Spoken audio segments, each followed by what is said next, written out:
Now, this is something that I see all the time. Um, Also, just so you know as well, I forgot to add in my background that my original passion was behavior and training. And I did that for many years throughout high school in fostering, rehabilitating. And then yeah. before I joined Well Groomed, I did manage a dog training board and train facility for about 2 years. So I'm right there in your world too, girl. Totally, right. Actually, brings me to my next question, because it's like, what I see on my end is that people wait way too long if they have a puppy. If you get a dog as a puppy, like they wait way too long to bring that puppy to the groomer.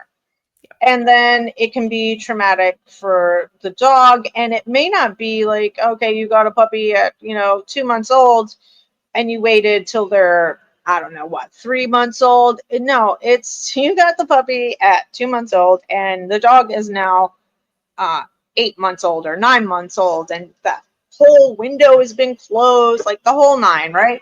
Yeah. And it's like, all right, so what are you um, recommending people do when they have a puppy? Mhm. Like they get their puppy at 8 weeks old or 12 weeks old or whatever, they're still in that great, you know, um, time period where you can Yeah. get all this Get it introduced. right. Yeah, absolutely. That's a great question. So, when your puppy is so young that it's not safe for them to go to the groomer yet because they're not vaccinated, they're not protected. Understandable. That's totally fine. I'm not going to tell you to go expose your puppy to a bunch of, potential um, bad things for them. Mm-hmm. So you can practice those things at home. So practice just holding their feet, rubbing, massaging their feet, and kind of running your hand down their leg or down their tail, holding their face. And I always put a caveat in here. If at any point your dog or your puppy seems distressed, like they are really, really uncomfortable, or they're really trying to bite you, or they're wiggling, or they're screaming, don't push through that. Leave that to the professional. There are specific fear-free standards that we go through when we're working through that with the puppy, that only a fear-free certified groomer is going to know exactly how to navigate that process. So if you find something like your dog really, really doesn't like their feet being touched, of course, yes, we talk about desensitize your pet at home, but for those dogs where they're really sensitive, it can be counterproductive and actually make it harder for your groomer to counter condition that behavior.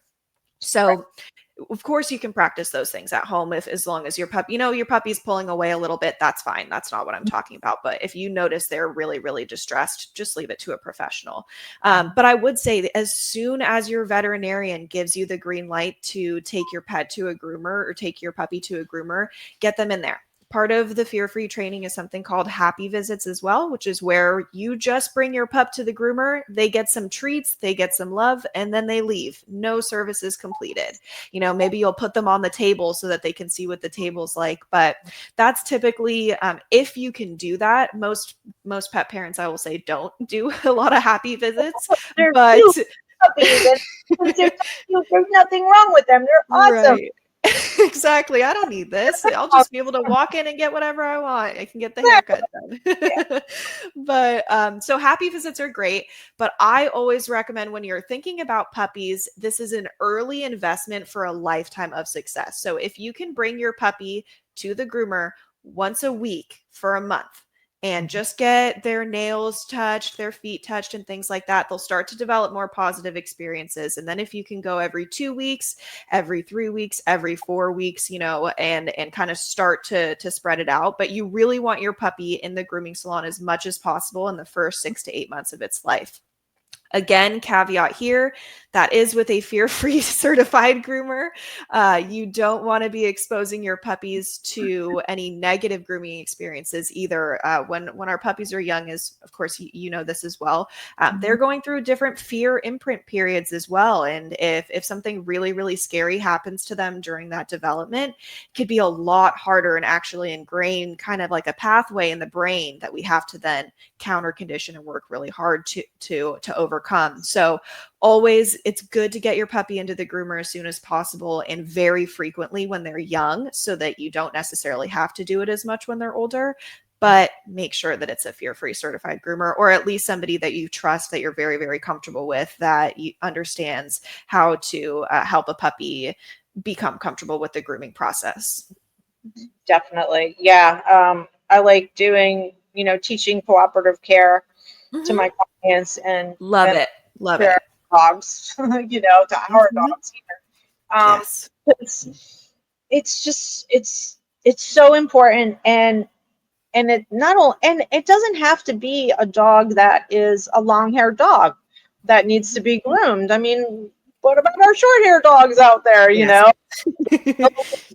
they still need their ears cleaned, they still need their nails trimmed, they still, if you live in an area that has ticks, you still need to pull that, like, real life stuff, so those things are so important to be able to get your pet used to, for sure. And for me, I am the person who says, you know um yeah, your dog's 8 weeks old. They have a round of shots on. Get them in here, because we need that social window is going to close before you know it. And what you have is what you get, what they're exposed to at that time is what's going to shape the rest of them the rest of the time. Now you're catching up and management, etc. So Mhm. have you had dogs brought in? Like, do you have? Let me just back up. My brain is like, No problem. do you have like a criteria of, like, this dog's too aggressive, I don't think we can handle the dog, or and when you're saying, also, this is kind of double question, or when you're saying, you're using your fear-free certification to help in these situations while grooming, does that include, like, a level of training, really, and desensitizing, and are you using food rewards, and with that dog who's aggressive? Let's just take the Mhm. aggressive dog. Yeah, absolutely. I love working with the aggressive dogs, especially because I feel like they're kind of misunderstood, for one thing. Oh, I know we love them so much. Yes, exactly. And they're misunderstood, and it's really rewarding to see the change in the dog's brain. I think it's one of the most visceral experiences in training, where you see this dog go from aggression and oftentimes fear, right? It's nine Yep. times out of 10 fear-based aggression. Yep. And you've earned their trust, and it's like, ha, I gotcha. I won you. I did that. So That it's most ab the dog gets it too. That the dog's like, yes. oh, I can trust you. Thank you. Exactly. Yeah. Oh It's my like gosh.